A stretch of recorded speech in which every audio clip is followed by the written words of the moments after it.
Bueno, muchas bendiciones nuevamente aquí en este canal de YouTube. Quien les habla, su amigo y servidor Jesús Alberto Dávalo, con otra enseñanza más de los salmos. Hemos escogido 52 salmos que estaremos desarrollando en todo este año y hemos tenido la fortuna de tener específicamente al Espíritu Santo, quien nos da toda esta guía, todas estas enseñanzas, y Dios ha puesto todo esto en mi corazón para podérsela transmitir y enseñarle a todos ustedes. Hoy estaremos con el Salmo 16. Salmo 16. Permítame tener lectura de este maravilloso salmo. Guárdame, oh Dios, porque en ti he confiado. Oh alma mía, dijiste a Jehová, tú eres mi Señor y no hay para mí bien fuera de ti. Para los santos que están en la tierra y para los íntegros es toda mi complacencia. Se multiplicaron los dolores de aquellos que sirven diligentemente a otro Dios. No ofreceré yo sus libaciones de sangre, ni en mis labios tomaré sus nombres. Jehová es la porción de mi herencia y de mi copa. Tú sustenta mi suerte, las cuerdas me cayeron en lugares deleitosos. Y es hermosa la edad que me ha tocado. Bendeciré a Jehová que me aconseja, y aún en las noches me enseña mi conciencia. A Jehová he puesto siempre delante de mí, porque está a mi diestra.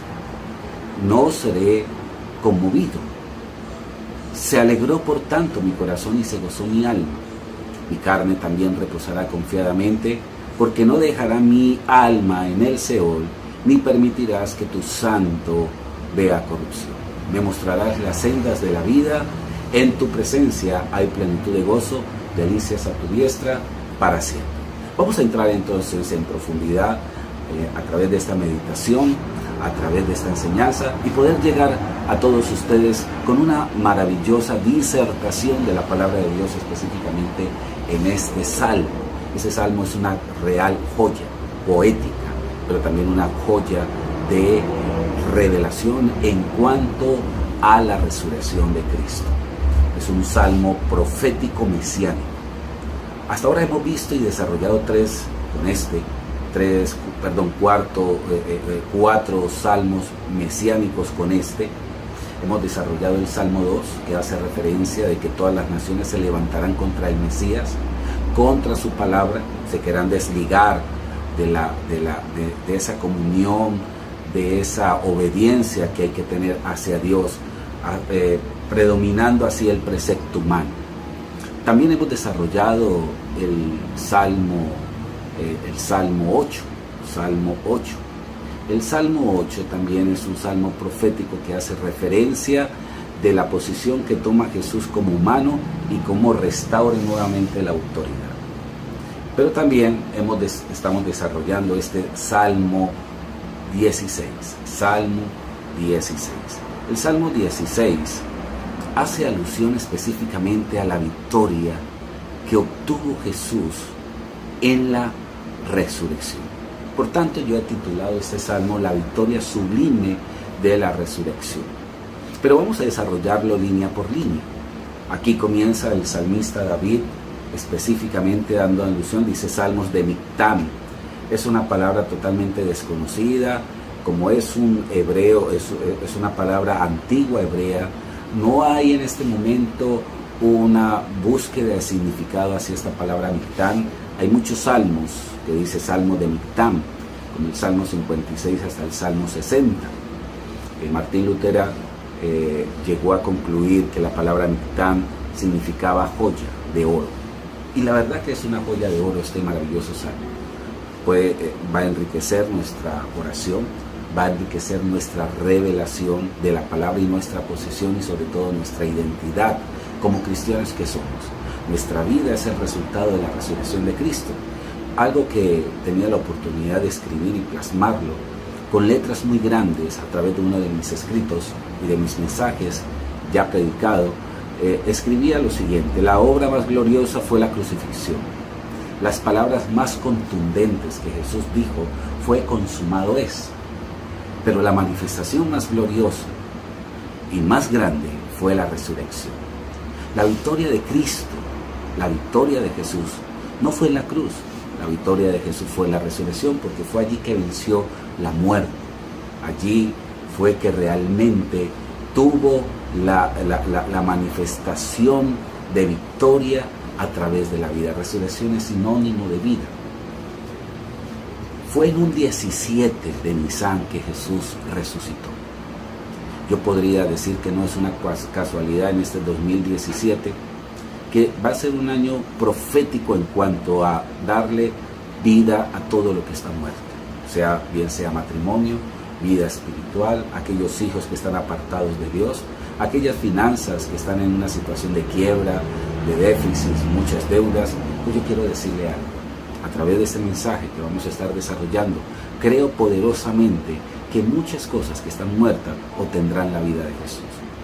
La Biblia habla específicamente en el libro de Efesios capítulo 1, verso 20, donde dice la Escritura, la cual operó en Cristo resucitándole entre los muertos y se sentó a la diestra del trono de Dios y sometió todas las cosas bajo sus pies, bien sea potestades, principados, todo lo sometió bajo sus pies y lo dio por cabeza a la iglesia, la cual es su cuerpo, la plenitud de aquel que todo lo llena en todo. Por eso el libro de Romanos capítulo 8 verso 2, al Espíritu Santo se le dice el Espíritu de vida. En él opera la ley de la vida. Recordemos que la humanidad se le transmitió a través de la desobediencia de Adán y Eva una ley interior que se llama la ley del pecado. Dios lo advirtió al hombre y le dijo, si comieres de ese árbol ciertamente morirás. En una traducción hebrea más exacta dice de la siguiente manera, muriendo morirás. Es decir, que la ley de muerte por causa del pecado tocó todos los ámbitos. Por eso nuestro cuerpo se envejece, por eso nos enfermamos, por eso la pobreza, por eso la corrupción. No solamente corrupción es hacer lo malo, la corrupción es en pos de la putrefacción. El cuerpo, cuando se corrompe después de la muerte, a los 3 días comienza el proceso de putrefacción. Es por eso que en este Salmo 16 se centra la gran victoria en el verso 10, porque dice, porque no dejarás mi alma en el Seol, ni permitirás que tu santo vea corrupción. La putrefacción se ve hoy en día en los gobiernos, en las familias, en muchos entes gubernamentales, religiosos, políticos, deportivos, donde la corrupción ha ido tomando día tras día mucho más fuerza. Por eso todo tiende a desvanecerse, todo tiende a desmejorar.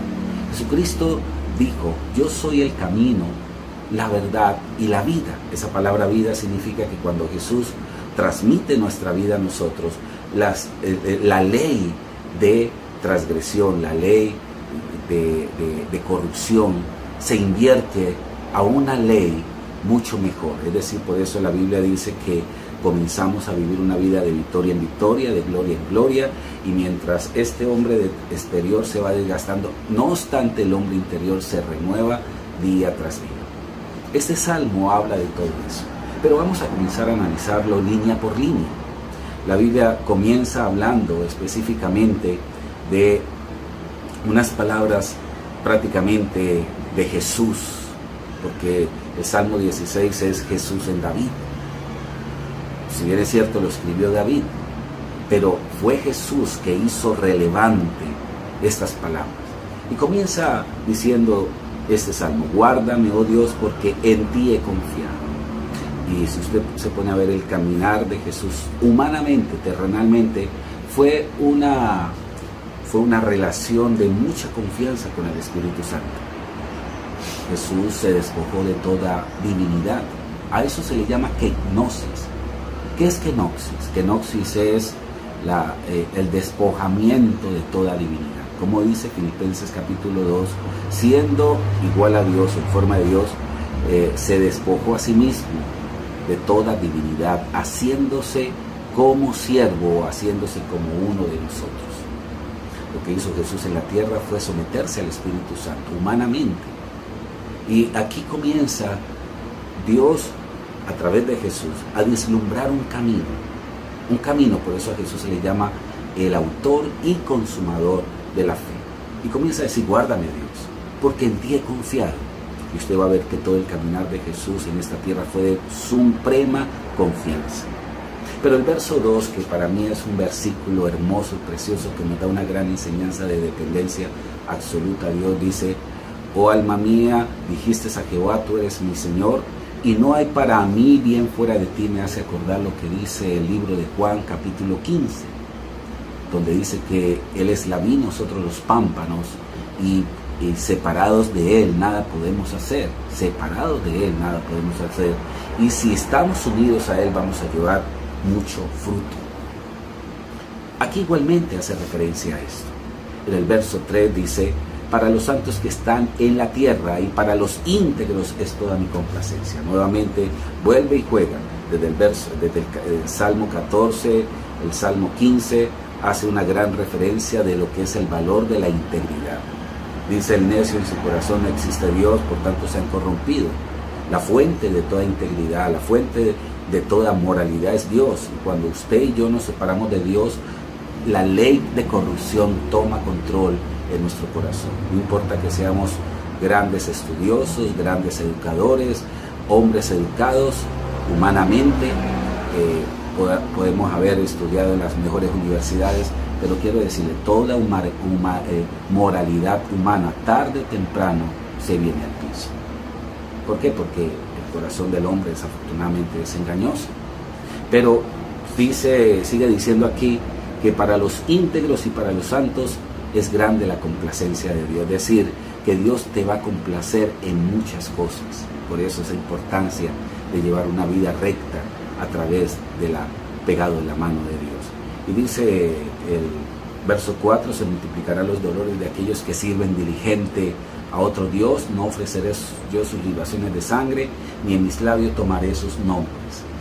Aquí es un texto donde realmente nos insta que nosotros tenemos solamente que tener nuestra confianza en Dios, no poner otros nombres de intermedio, de salvación o de búsqueda para un milagro o para un beneficio. Solamente Dios, como dice la Biblia, solamente a Dios buscarás y solamente a Él servirás.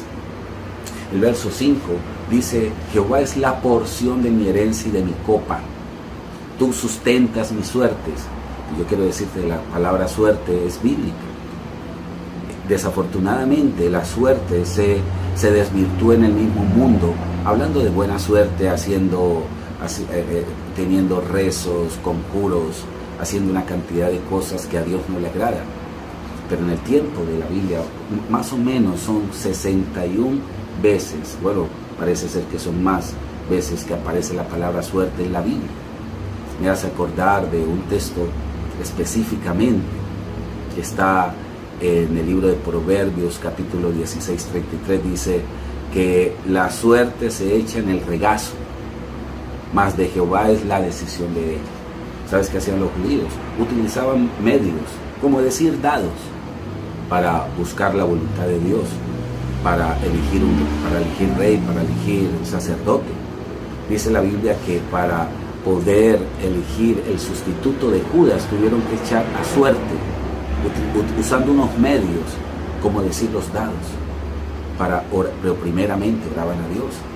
Ahora, esto fue lo correcto bajo la consigna de la Biblia. Suerte significa, la palabra suerte bíblicamente hace referencia a que bienestar, que Dios tiene el control de todo, que Dios te ha bendecido.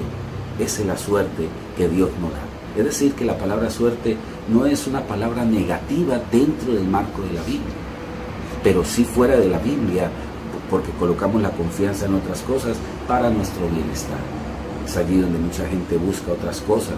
Me hace acordar, por ejemplo, aquellos taxistas que utilizan un pequeño zapato de bebé para que les vaya bien, para que les traiga suerte. Eso es lo negativo y que Dios detesta y que a Dios no le agrada. Pero vemos también que este salmo que hace referencia a la cruz, la utilizó Pedro, la utilizó Pablo, para hacer referencia del evangelio de vida a través de la resurrección de Cristo. En Hechos capítulo 2 del 21 hasta el 25, el apóstol Pedro hace referencia de este Salmo 16. Pero también el apóstol Pablo, en el libro de Hechos capítulo 13:32, predicando del Evangelio de vida, hace referencia de este Salmo 16.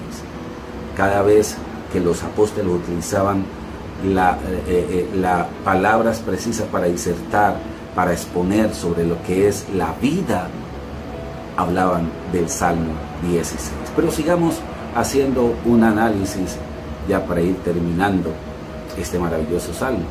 Dice: a Jehová he puesto siempre, me he saltado. Dice: las cuerdas me cayeron en lugares deleitosos, y es hermosa la heredad que me ha tocado.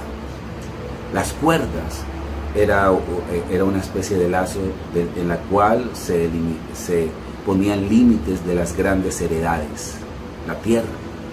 Esas tierras que fueron divididas por las 12 tribus de Israel se marcaban con cuerdas. Y aquí el salmista dice: las cuerdas me cayeron en lugares deleitosos, y es hermosa la heredad que me ha tocado. Yo quiero decirle algo a usted: la herencia que tienes por ser hijo de Dios es muy grande, y tú tienes que comenzarlo a creer desde hoy. Si pronto no lo creías, pero grandes cosas usted va a comenzar a visualizar a través de la fe.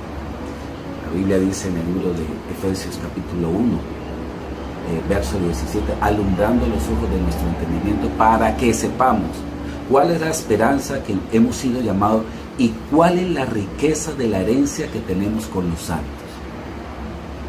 Tú eres una persona que tienes mucha riqueza, no solamente materiales, sino espirituales, la sabiduría que te va a llevar a ser exaltado, porque la Biblia dice que Dios se complace en la exaltación a aquel que se humilla. Cuando vivimos una vida de humillación, Dios se encarga de comenzar a revelar todas esas maravillas que tiene para ti. Pero sigue diciendo, dice: bendeciré a Jehová que me aconseja, y aún en las noches me enseña mi conciencia. Es especial saber de que en las noches también Dios comienza a traer grandes enseñanzas, nos comienza a redarguir, nos comienza a exhortar, mostrándonos una dirección, un cauce de nuestra vida correcto. Hay muchos caminos que al hombre le parecen ser derechos, pero al final son caminos de muerte. Pero es que especial cuando Dios traza un camino de propósito, que es lo que le da realmente vida a nuestra existencia, lo que le da motivación a nuestra existencia. Sigue diciendo el salmista: he puesto a Jehová siempre delante de mí, porque estás a mi diestra y nunca seré conmovido. Qué maravilloso salmo este. Se alegró por tanto mi corazón y se gozó mi alma, pero también mi carne reposará confiadamente. Este cuerpo que muchas veces sufre aflicciones, cansancio, también recibirá los beneficios por la resurrección de Cristo. Y el verso 10 que estamos haciendo lo estamos resaltando: porque no dejarás mi alma en el Seol.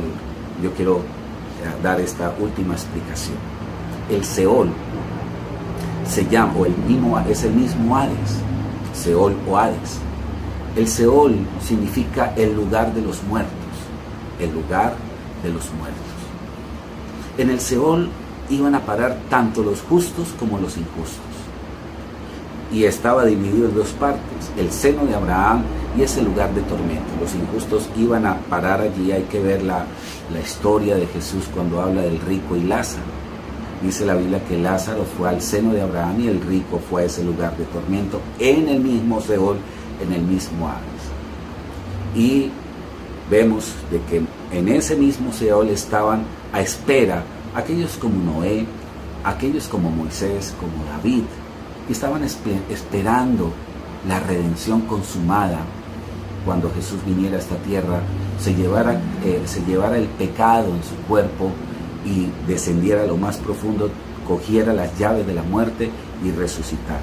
Por eso la Biblia dice en el libro de Efesios capítulo 4, dice que antes de subir a lo más alto, bajó a lo más profundo para llevarse cautiva la cautividad.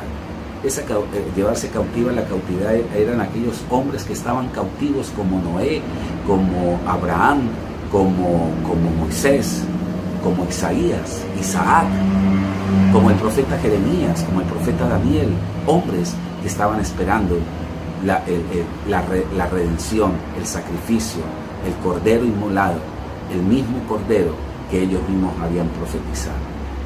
Por tanto, Jesús lo que hizo fue escoger y llevarlos a todos ellos para estar a su diestra. Es por eso que hoy en día el Hades y el Seol, la mitad ya está vacía, pero terminan parando todavía a la gente injusta a ese lugar de espera, de tormento, hasta la resurrección, porque van a haber dos resurrecciones, la resurrección de los justos y la resurrección de los injustos. Desafortunadamente la resurrección de los injustos es para estar en juicio ante el gran trono blanco. Pero nosotros nuevamente resucitaremos. Jesús es la garantía de que cuando nosotros muramos, esto corruptible es necesario ser puesto en la tierra para que se levante lo incorruptible. La Biblia dice que nuestros cuerpos serán transformados a un cuerpo glorioso como el de Jesús. Jesús es la primicia de toda resurrección. Él fue el primero en resucitar. Quiero decirte esto, esa resurrección es sinónimo de victoria.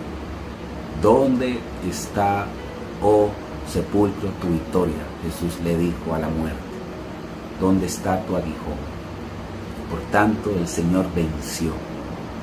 Y esa victoria te ha traído una gran vida en el Señor. Qué especial saber de que tenemos al Dios Supremo que vive y reina para siempre. Bueno, muchas bendiciones.